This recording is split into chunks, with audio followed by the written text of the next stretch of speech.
I'm excited to talk to you about our web development course. If you're interested in building a foundation for professional programming that will allow you to tackle real-world problems, then this course is for you.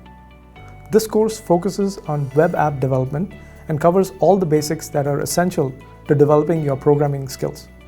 The topics covered in this course include all the basics required to develop rich user interface web apps, plus advanced JavaScript frameworks such as ReactJS and Angular, along with integration to cloud-based stores for building out a complete end-to-end solution.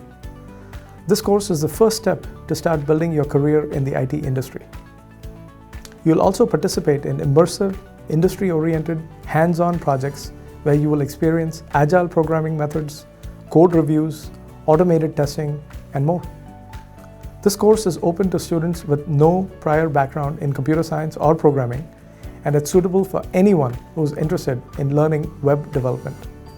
My name is Kannan Shankaran, and I'm one of the instructors for the Web Development Boost program, which this course is a part of. I would like to introduce your instructor for this course, Amos Chen. Mr. Chen works as a Vice President for Web Development at Lazard Asset Management. He has more than 14 years of experience working both as a software engineer and web developer for leading tech companies. Thank you for your interest in the web development course. We look forward to meeting you in class.